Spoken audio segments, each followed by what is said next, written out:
What's up, guys? So it is May 1st. This weekend we're going to be working on a few things. I want to get the rear axle located with the upper links. I want to get the brackets finished, tacked on. I want to make some good progress on the frame plating, and I want to run some stuff with the intake manifold. We had some ideas with the Hellcat blower, so working with some people on that, see what we can get for a good price.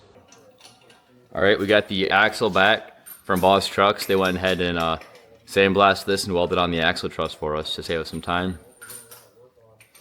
Throwing the wheels back on so we can get the upper links mocked up. My dad's gonna take care of that. I'm gonna get some more frame plate welding done, just so I can start mocking up those lower link brackets.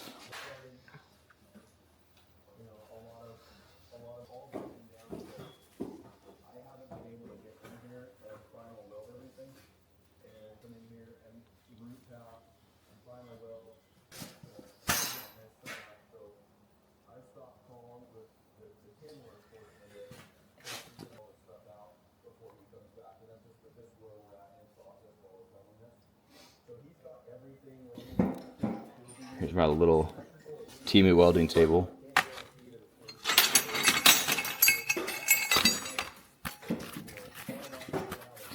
So the plan is, I forgot exactly where the coordinates are in my kinematic solver, but it's gonna sit right about here. I kind of have these marked, so 48 and or 58 and then 58 and a half. We're gonna want the center of the joint to be a 58 and a quarter. Shouldn't matter a lot, but just with my eye see it's gonna help. So it's gonna sit right about here. I'm thinking about building a plate to go kind of like this, and then right there, and then one kind of like that, just so I can kind of distribute the forces from the rear axle a little bit better. We're gonna go ahead and hit this acetone.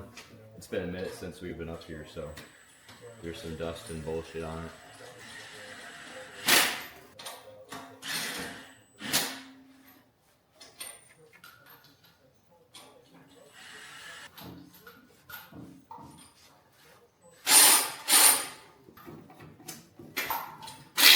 Put this somewhere far away so we don't get a little arc explosion. Alright, looks good. Oh, my tungsten. This is 16th. I'm at what? 16th inch ER70S-2, and then I'm on 3/16 836 plate. I'm running 40 amps, so let's see how she burns.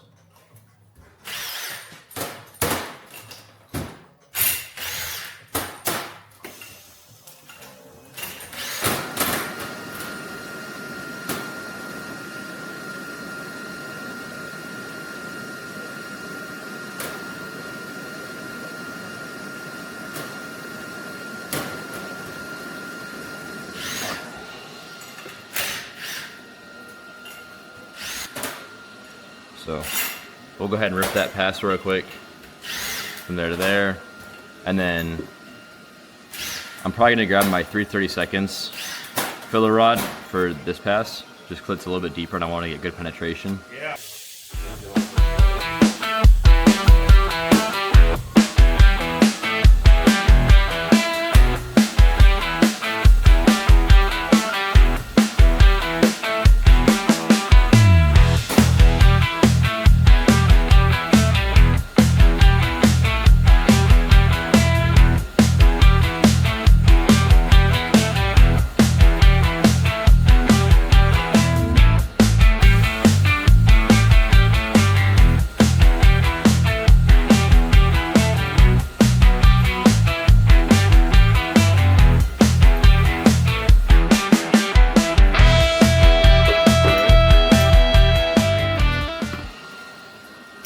Rip that pass real quick.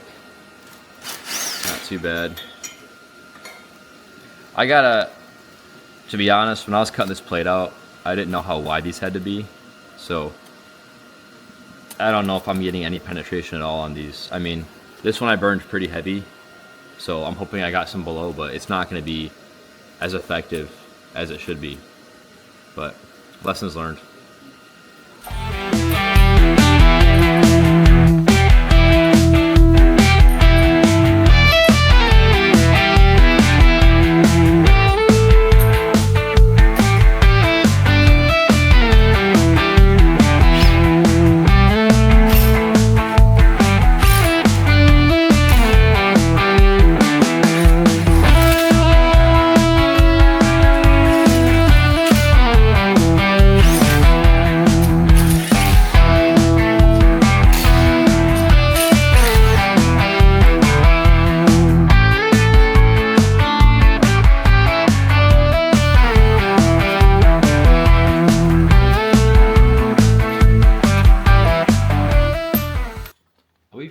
that this seat lowers. It's much more comfortable. Hate having like a hunchback when I'm welding.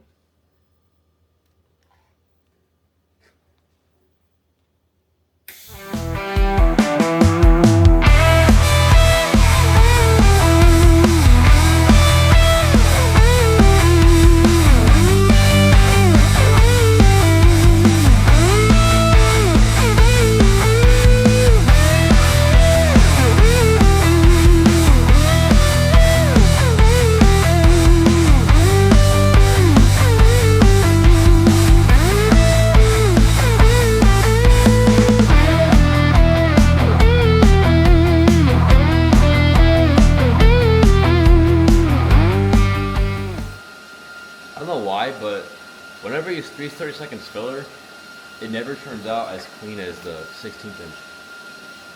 If you know why that is, let me know. Maybe I just suck. I mean, I'm definitely not a professional welder by any means. I'm a hobbyist, so I mean, I'm doing TIG to get better at it, but it's kind of hard when I don't know if I'm doing it right, if that makes sense.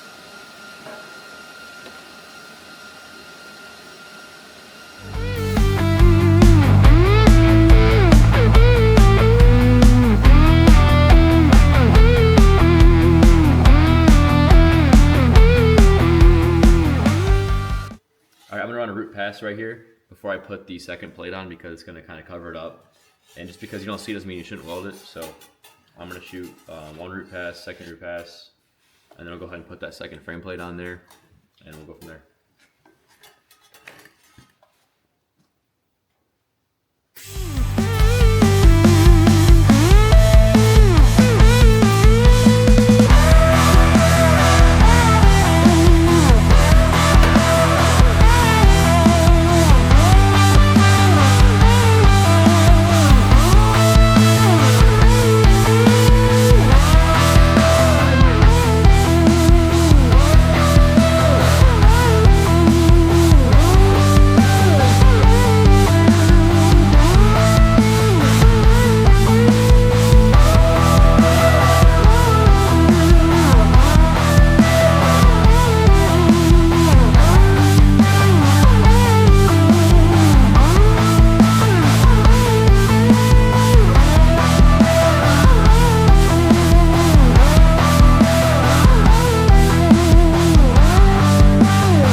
We got our first root pass done. We're going to work on our second one, and then I can throw the second plate on, and we'll go from there.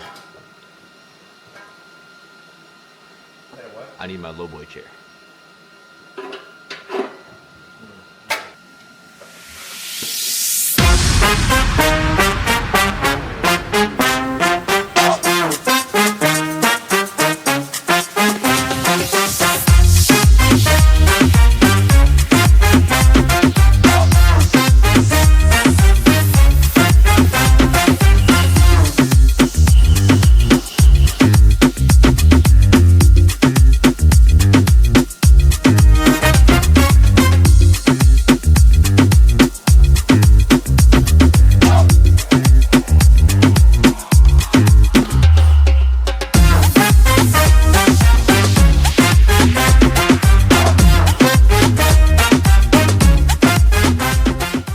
Not bad for welding with a ball of tungsten.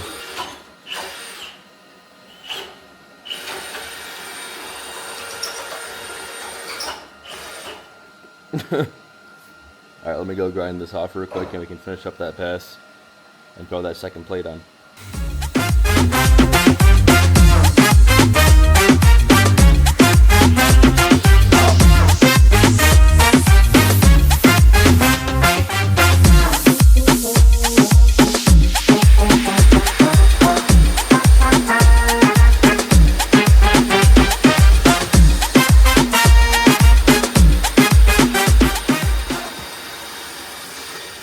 I have the garage door open right now, so I just got a random gust of wind, and it blew away my fucking argon. It is beautiful though. 50 degrees and sunny. All right, I'm gonna tack up the driver's side frame plates on the inside. This is the last plate that we have to do before going to the bottom, which is gonna suck, but it is what it is. I'm just gonna use my 1/16 ER70S.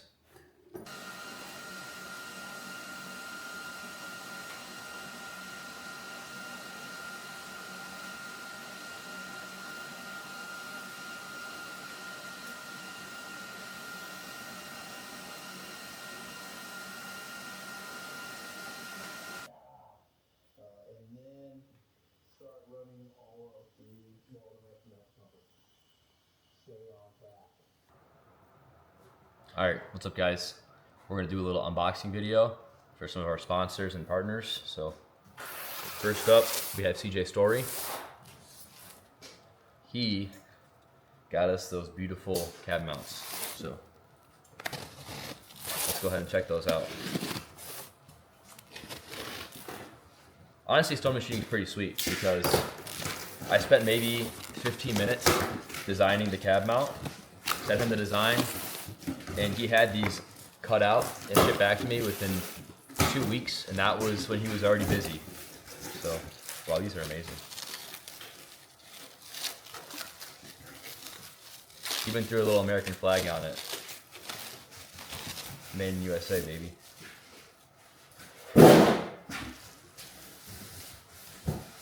Stone machining.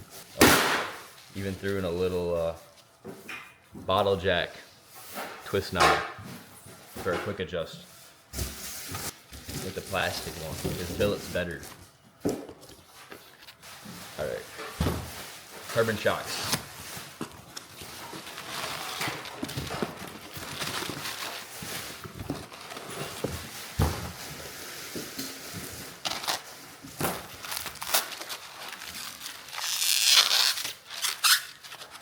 So for my my lower links, I'm going with the Canberg 55-inch ones, and with those, it increases your ground clearance by lowering your lower shock mount inside of the actual link.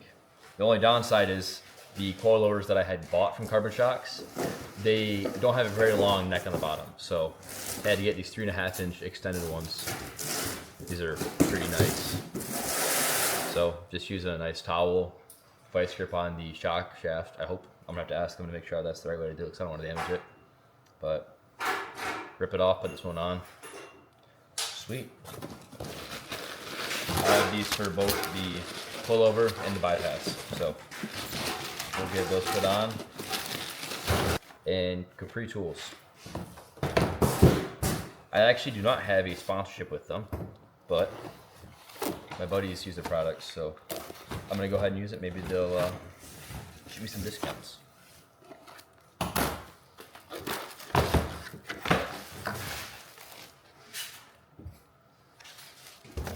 This is like a quick flare hand tool, so you don't got to go back to your bench every time you want to flare one of your brake lines. So I haven't done this since tech school, so it's gonna be a little flashback. But we have our tube cutter, we have a bender for 90 and 45 degrees, and then intermediate depending how much you want to bend it if you're just doing it on the fly. We have the 3AN fittings in here, and then they give us some nice smooth wrenches so you don't scratch up any of the fittings.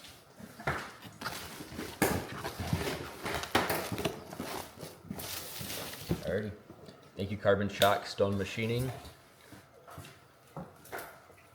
Alright, so this is the 4-link calculator V7 Alpha 3. It's in the 4x4 iRate forums. It's pretty easy to find. This is kind of how I laid out most of my rear 4-link. So I set my coordinates for my upper links. So the upper axle, it's X is the center line of the axle, so 0. Y is the horizontal separation.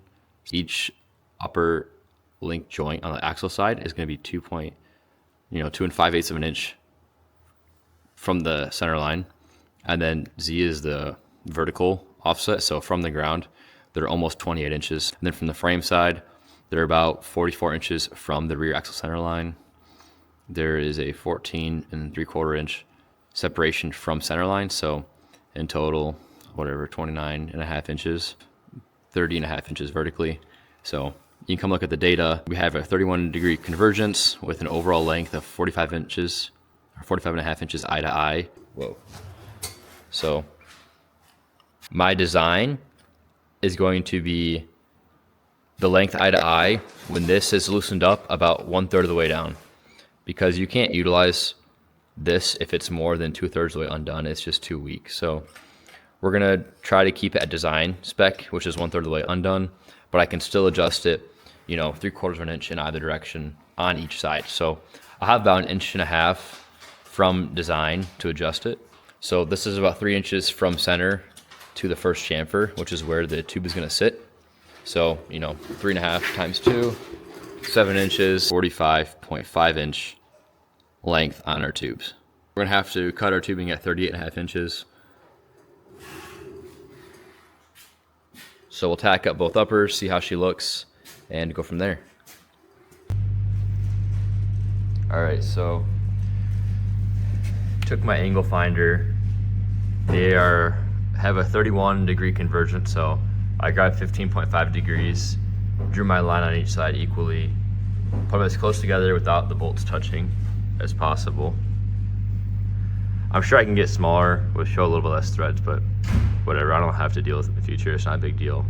I'm gonna tack them up, clean up the pencil marks with some acetone and a rag. Might do a few more tacks just so it doesn't break off, but I'm not gonna lay any beads until I have my brackets finalized.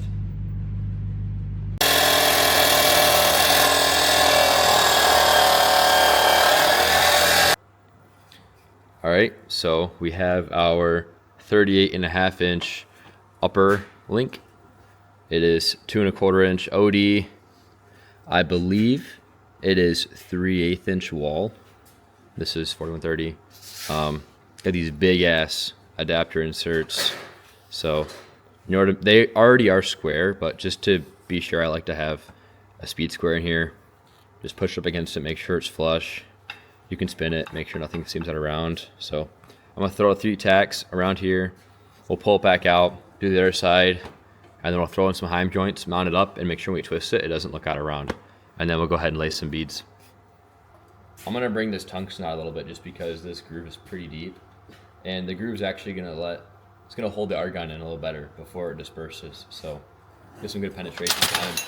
Oh God. Why did it do that?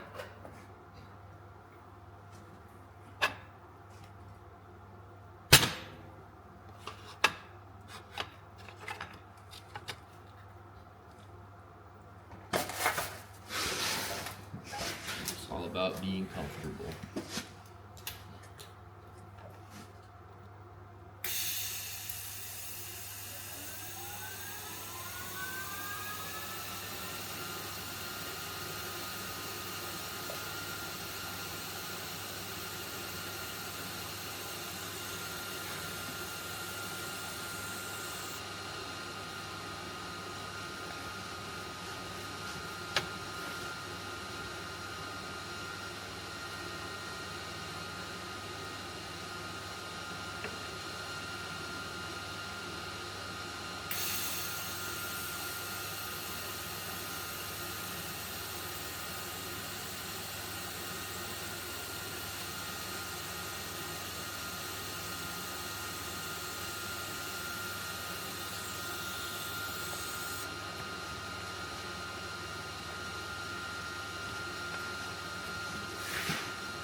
Alright. I'm good with those tacks. It's a good amount. Nice and square. Alright. Oh, I wasn't even paying attention. I wrapped up the ground strap on the link.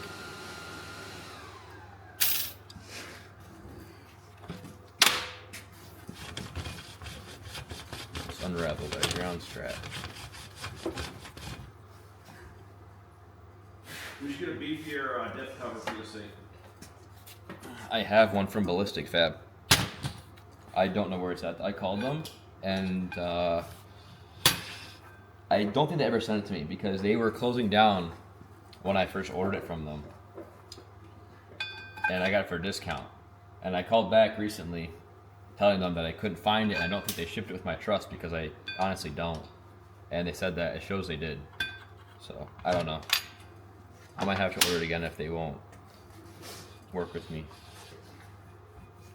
No one's ever complained about too much acetone. Unless it's unless it was exploding. Let me check the threads because this has happened before, as silly as that sounds. Because you have you know, one left hand thread and one right hand thread insert on each end, just so you can actually adjust the length without taking it off and manually loosening the heim joint. So if you were to put, let's say, 2 right hands on it, it's not going to tighten up or adjust at all. So it's worth checking. All right, cool. So I'm good to go ahead and finish putting this up with acetone.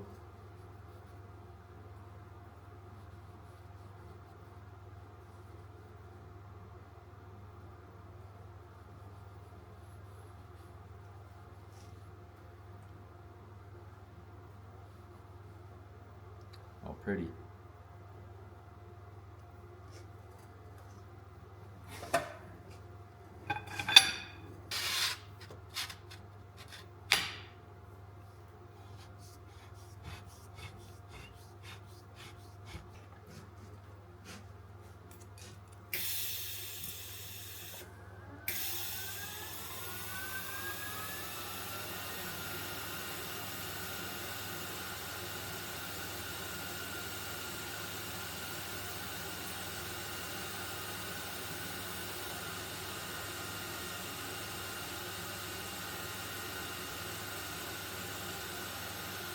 I dipped the hell out of that tungsten.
Alright, so got these all tacked up.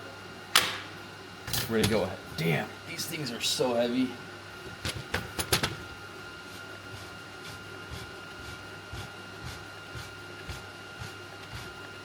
Cool. So they're tacked up. We're gonna throw the heim joints on there, line them with the brackets, and see how it's sitting. Make sure that the axle's located good. We're looking for 45.5 inches eye to eye. So actually, I guess I could throw those in right here on the bench. So let's do that and just measure.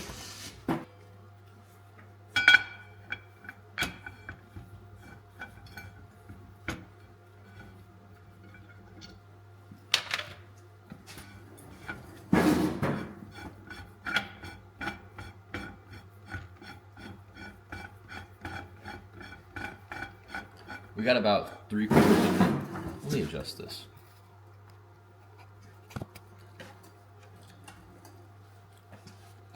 We have about 3/4 of an inch of our threads throwing, showing. All right, let's throw that right there.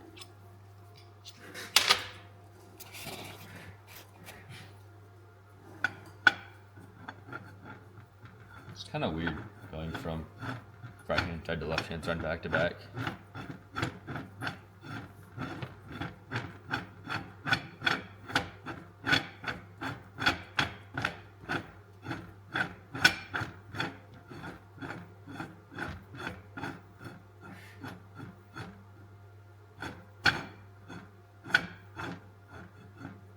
All right, cool. Measuring tape.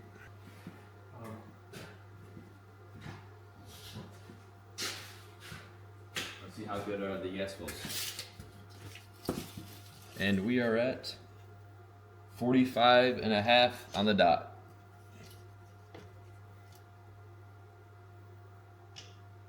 It's pretty good. I was hoping so because it was not going back.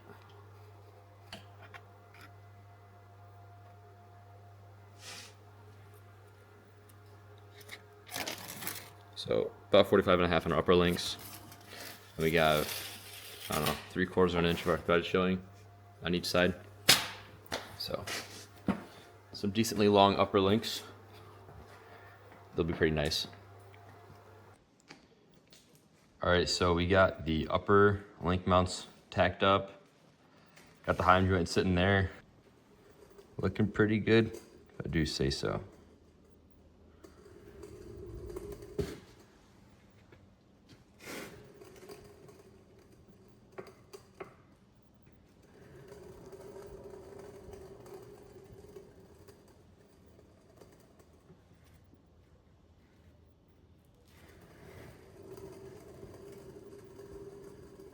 All right, so we're calling it wraps. It's May 2nd, I believe. And the progress on the truck update is EGR coolers deleted. We have our frame plates 90% done. The upper links are made and tacked together. I don't have to do final passes yet in case for some reason I need to shorten them up. The axle truss is on thanks to Boss Trucks. Stone Machining sent over their cab mounts for us. Those are in. Carbon Shock sent us longer stubs in the bottom so we can reach into the camber trailing arms that we ordered. Fuel lines are taken out, exhaust is cut, brake lines are taken out. So next weekend we're going to work on doing our hard brake line install, fuel lines, and exhaust, along with the lower trailing arm brackets.